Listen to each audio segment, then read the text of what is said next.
இன்றே டவுன்லோட் செய்து உங்கள் ஃபேவரட் ஷோக்களை என்ஜாய் பண்ணுங்க. அவர் கொடுத்திருக்கிற ஆதாரத்தை வச்சு பார்க்கும்போது இந்த கல்யாணம் செல்லாதுதான். அதனால ஒன்ன முதல்ல இவர் கூட அனுப்பி வைங்கம்மா. சார், கல்யாணம் ஆன 2 பேத்துல யாராவது ஒருத்தர் இந்த கல்யாணம் செல்லாதுன்னு கம்ப்ளைண்ட் கொடுத்திருந்தா நீங்க சொல்றது சரிதான். அவங்க 2 பேரும் சேர்ந்து வாழ்றதுக்கு தயாரா இருக்கும்போது நீங்க எப்படி சார் இந்த கல்யாணம் செல்லாதுன்னு சொல்லுவீங்க? என் பொண்ணை கட்டிக்கிட்டவன் இவன் என் பொண்ணு கூட வாழ தயாரா இருக்கானா? சார், இவங்கிட்ட கேட்டு பாருங்க. என் பொண்ணு இவனை ஏமாத்திட்டான்னு சொல்லி என் பொண்ணு கூட வாழ மாட்டான்னு சொல்லிட்டு இருக்கான். அருளே சொல்றான். இப்ப நீ சொல்ற வார்த்தையில தான் அவ வாழ்க்கையே இருக்கு. அவ கூட வாழ்றதுக்கு தயாரா இருக்கன்னு ஒரு வார்த்தை சொல்லுடா. என்ன மன்னிச்சிருங்க பெரியமா. இது வரைக்கும் நீங்க சொன்னதை கேட்டு நான் எதுக்குமே மறுப்பு சொன்னது கிடையாது.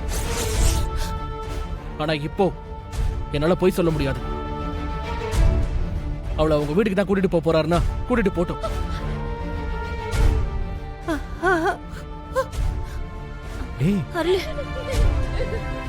சார், கேட்டுட்டீங்களா? இவன் என் பொண்ணு கூட வாழ முடியாதுன்னு தெளிவா சொல்லிட்டான். பொண்ண என் கூட அனுப்பி வைக்க சொல்லுங்க. வேண்டாம் சார். வரதா, எதுவா இருந்தாலும் கொஞ்சம் யோசிச்சு செய். இது உன் பொண்ணோட வாழ்க்கை. என் பொண்ணை எப்படி வாழ வைக்கணும்னு எனக்கு தெரியும். அத பத்தி நீங்க யாரும் கவலைப்பட வேண்டாம். அத நான் பாத்துக்கிறேன். முதல்ல என் பொண்ணை அனுப்பி வைங்க.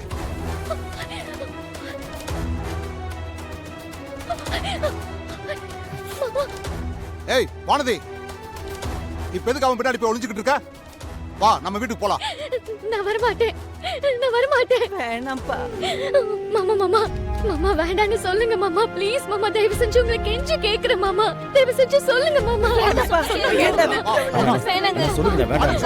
கெஞ்சி கேக்குறேன் மாமா. பெரிய கிட்ட கெஞ்சிக்கிட்டு இருக்க? சார், நீங்களா சொல்லுங்க. மாமா, முதல்ல கையை விடுங்க. வானதி விடுங்க. நான் வான்னு சொல்றேன். போறீங்களா இல்லையா? தம்பி, சொன்னா கேளுங்க. சொல்லுங்க. வாங்க சார் அவரை. புரியலையா? விடுங்க சார். அவளை விடுங்க மாமா. பாருங்க தம்பி, சொன்னா கேளுங்க. மாமா, மாமா என்ன கூட்டிட்டு போக வேண்டாம்னு சொல்லுங்க மாமா. நான் இங்க இருந்துட்டு போயிடுறேன் மாமா. என்ன கூட்டிட்டு போக வேண்டாம்னு சொல்லுங்க மாமா. மாமா சொல்லுங்க ஏய், மாமா. அவன் தான் கூட வாழ முடியாதுன்னு சொல்லிக்கிட்டு இருக்கான். அப்புறம் அவன் கெஞ்சிக்கிட்டு இருக்க. வா போலாம். அருள், ஒரு வார்த்தை சொல்லுப்பா. அவளை கூட்டிட்டு போக வேண்டாம்னு சொல்லுப்பா. எனக்காக ஒரு வார்த்தை சொல்லுப்பா. பெரியமா, இப்படி எல்லாம் கேட்டு என்ன சங்கடப்படுத்தாதீங்க. அப்பா விடுங்கப்பா. நான் ஏற்கனவே ரொம்ப நொந்து போயிருக்கேன். தயவு செஞ்சு என் மனநிலையை புரிஞ்சுக்கோங்க. மாமா வேண்டாம்னு சொல்லுங்க மாமா. ப்ளீஸ் மாமா, அவன் வேண்டாம்னு கூட வாழ சொல்லுங்க முடியாதுன்னு மாமா. சொல்றான்ல. அப்புறம் அவன் கெஞ்சிக்கிட்டு இருக்க. அவர் என்ன சொன்னாலும் அவர் கட்டின தாலி என் கழுத்துல தான் இருக்கு. அவர் தான் என் புருஷன். நான் அவர் கூட தான் இருப்பேன். ஓ, அப்படியே விஷயம்.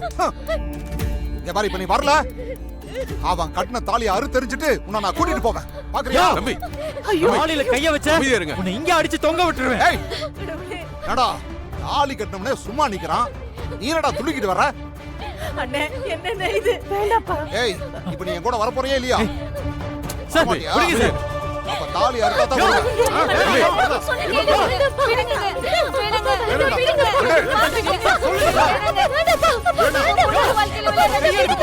விடுங்கப்பா.